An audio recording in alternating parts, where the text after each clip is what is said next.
I wish I'd had the chance to try a Luxman P750u amplifier years ago, as I think that if I had tried it years ago, I would have bought one and that would have been my endgame system.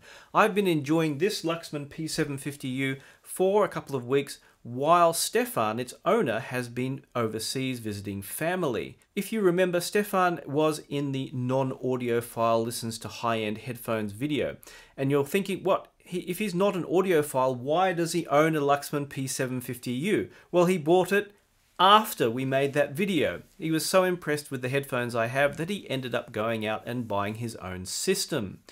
So, as I have to give this one back, I'm going to shoot a review of it. Now, why am I shooting a review of an amp that is now no longer available? Because for starters, Luxman have upgraded the amp to a newer model, but also they are not going to sell that model outside of Japan. But there is still such an interest and still some around that they can be had for, well, a relatively good price considering the performance available. And I think that if I had tried this amp out when it was new, I would have gone out of my way to buy one, and that would have been part of my endgame system. Given how cheap they are now in Japan, even under $2,000 US, it is still very tempting to buy one second hand and use that in my system because of its sound quality. So today I'm going to compare it with the output of the Chord TT2, which I have with the M scaler, and my good old ALO Audio Studio 6. As well, you may have already heard some of my impressions about it compared to Headamp's GSX Mini, which is, well, about the same price as a second-hand P750u is in Japan. For starters, I got to try out the P750u with a variety of headphones such as the new Meze Elites, for which I will be making a review video, or there may already be one out, and if there is one, I'll throw a card up in the corner you can click on to watch that review. I also have the new Odyssey LCD5s, which I have reviewed and compared in a number of videos, and of course we have Final's D8000 Pro headphones, which I really like, and the Hi-Fi Man Susvaras. Well, to start with, let's take an overview, as we do, of the features of the P750u. And there's something special about looking at the P750u. It seems to be a class above in build and design over everything else I've used prior. Now, most amps, such as, say, a GSX Mini, you have switches on the front and a stepped attenuator, but Luxman takes that kind of thing much further, and it's more into the level of sophistication that you see in something like Audio GD's Master 9, but taken even further than that.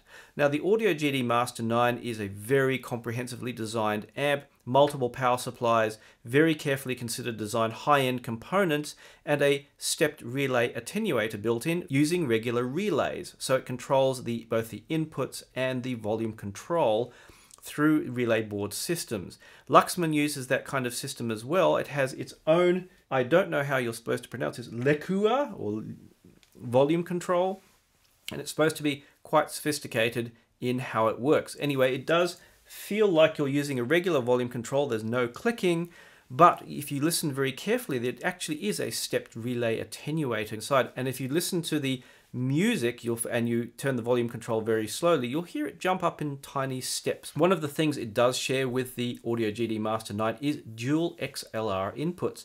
It's very hard to find an amp these days which has dual balanced inputs, and it's something I find very useful to have, because then I can easily compare balanced sources, and especially when you want to volume match them, something like a stepped attenuator which has set volume levels can be very helpful in this, as often sources differ by 1 or 2 dBs in their output.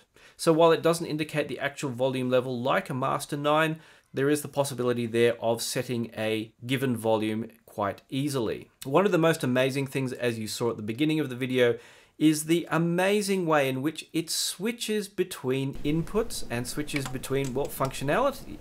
You'll hear at least 5 clicks when you switch inputs. It's absolutely mind-blowing that what seems to be going on there? Why are there 5 clicks whenever you switch an input? And one of the issues you have when switching inputs, and this is something that Audio GD encountered, is that you can get a little bit of a voltage surge as they switch over. So Audio GD in some of their amps implemented a 3-second delay between switching, so it would switch out the old input, wait 3 seconds, and then switch in the new input, so you didn't get little pop through your headphones or speakers, which could be detrimental. Luxman, I'm not sure exactly what they do, but they seem to switch out the inputs, switch them over, and then switch them back in, going by the multiple clicks that you hear whenever you do something like switch inputs or switch outputs. Not only that, the gain level settings do seem to have multiple clicks too, so that the gain settings are not simply just a switch, but also switch circuits in and out. You can see if you look at the internal pictures of the P750u that there is a lot going on. Most of the wiring in there is for the power supply to the various sections and components,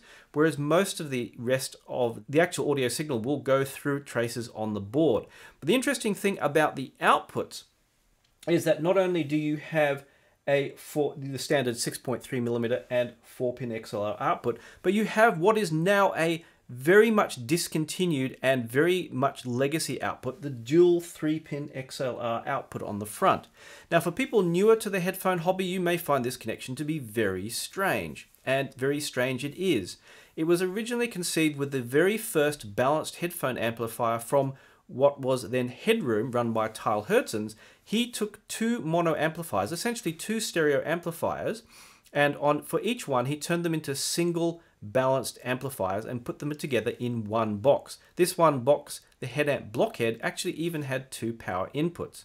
He simply did this by using one channel, say the right hand channel, as an inverse of the left hand channel, providing for the balanced circuit. And since it had 2 dedicated amps, he took the normal balanced connection, that is an XLR connection, instead of using the normal male sockets used for XLR output on, say, a digital to analog converter or preamplifier, he used female outputs, I guess so that this wouldn't be confused as outputs from a regular amplifier. And this is where this dual 3-pin XLR output comes from. Now, it's very much a legacy connection. Everyone has at least switched to the 4-pin XLR connection, actually some years ago. And now that we do have the 4.4mm Pentacon socket, I think if I owned one of these amps, the first thing I'd do is open it up, disconnect the front dual 3-pin XLR sockets, remove them, and put blank faceplates on there with holes drilled for chassis mount Pentacon sockets and modify it that way. So I'd have dual Pentacon output on the front, or at least one Pentacon output on the front. I think this would be far more sensible. And it's very strange that in this day and age, companies like Luxman and also Macintosh still use this very old legacy system. It does seem like their engineers do have some kind of disconnect from what's going on in the kind of headphone / head-fi world. One of the other handy features the P750u has is that the single-ended input, the RCA jacks for input, also have a through output, which you can switch through readily at the front. And this was very handy when evaluating, say, comparing the Luxman with, say, my Studio 6 or the Headamp GSX Mini, as I could daisy chain amps through there without having to use double adapters. Sonically, the P750u was as sophisticated as the electronics inside. The whole presentation from the Luxman combined both this sense of absolute magnificence and size and space to audio recordings, which was fantastic to listen with. But it also provided a great sense of speed and dynamics at the same time. It seemed to balance that act of sounding both grand and magnificent when necessary, and extremely fast, precise, and extremely detailed as well. Overall tonality, let's take the assumption, as I have in the past, that the Chord TT2 is absolutely dead flat neutral. Now, we can't know for certain what is, a pure, kind of wire with gain sound, but given that we know that the designer has designed it as such, let's make that assumption.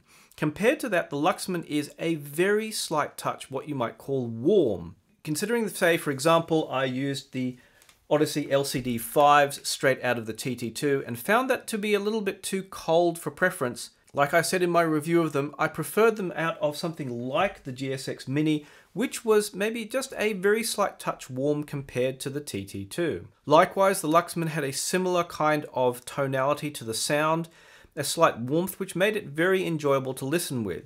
If you didn't compare, you wouldn't consider the Luxman to be, say, other than neutral, but it was with that comparison that I noticed that specifically. Interestingly, looking up the history of the P750u, the previous model, the P700, had a bit of a reputation as sounding a little bit too cold. As such, when they made the P750u, they added just this touch of warmth and musicality that makes it perfect for listening with. Not only do you get, compared to say the GSX Mini, a greater sense of space, width and depth to the sound, but you also get fantastic dynamics. Even with something like the Hi-Fi Man Susvaras, which are very demanding headphones, it has at least 4 watts of output that it can put into the Susvaras and can easily reach the dynamic peaks that when I'm listening at my average of about 80 decibels without any hesitation, without any difficulty. Sure, it's not quite as good as my Master 10 speaker amp at producing that kind of magnificence that the Susvaras can when driven to their best, but still, just like the performance out of the rear outputs of the TT2, which I'll discuss in their own review, it provided pretty good performance, and performance indeed that was very satisfactory. Of course, with other headphones such as the LCD5s, D8000 Pros and Elites, it was a fantastic amp to use as well. Since those headphones are easy to drive and there's plenty of high quality power on tap, it was just a really great amp to listen to music with in general. Of course, compared to the Studio 6, which I have some slightly euphonic sounding tubes in there, it wasn't quite as warm sounding, but we're still sharing the same level of high quality performance with excellent dynamics and detail. And compared to direct out of the TT2, as well as a touch of warmth, with a touch more warmth through the set of tubes that I have in the Studio 6. The only thing, of course, that was lost was a slight bit of detail. I also compared the P750u to Audio GD's Master 9. While the Audio GD Master 9 goes for absolutely dead flat and neutral, it tends to sound, in comparison, maybe a little bit more mid-forward, even though this is not true. It's a little bit kind of calmer and smoother and aims to get out of the way of the music. So it's a very good amplifier to use if you don't want to think about the electronics, because it seems to just disappear. The Luxman, on the other hand, has that slight touch of warmth and dynamics that make music maybe a little bit more interesting. Neither is better or worse than the other.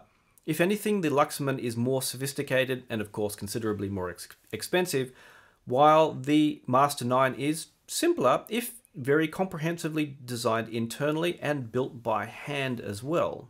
Given how well these high-end headphones can make music sound, the Luxman only added to that with this really great sense of both dynamics, detail, and a touch of musicality in there. After spending some time with the P750u, I sadly got to give it back to Stefan. It's been very tempting to look around the second-hand shops to see if I can find one for a good price, as I'm really going to miss it after it goes. It would certainly be a good reference amp for me to use in reviews and for my own personal listening, as it just, like say headphones that I do have here, makes the music sound fantastic. So the next time I'm able to go to a Tokyo Headphone Festival, when they finally resume, hopefully next year, I'll be going to Luxman and saying to them, "You guys are absolutely crazy. You have an absolutely fantastic amp and you should be selling it in North America. You only have to make a couple of design changes, add some Pentacon sockets and remove that legacy dual 3-pin XLR, and you'd have a fantastic amp for selling." It's really sad because I think they haven't done a great job marketing it to enthusiasts such as myself. Incidentally, if you're wondering about the DA-06 I also used in some of the video you see on screen, that DA-06 I also tried from Stefan. It too has been discontinued, but can be picked up fairly inexpensively. I compared it to Schiit Audio's Yggdrasil, and it sounded a slight touch better, as the Yggdrasil Analog 2 does have some slight niggles in its sound, which kind of, well, if I do another review, I'll talk about those in that. Although it worked best, sort of like the Yggdrasil, from the SPDIF input, with the USB sounding maybe a touch harder and harsher, something I noted years ago. Once you get a good input and use a good transport with it, it does sound just a touch better than Schiit Audio's Yggdrasil. And considering likewise, you can pick up a DA-06 in Japan for about the price of a new Yggdrasil, if I hadn't bought the Yggdrasil, I would have been very tempted to buy one of those as well. On the other hand, that says just how great the Yggdrasil is, that it's only a touch behind a DAC that was actually considerably more expensive.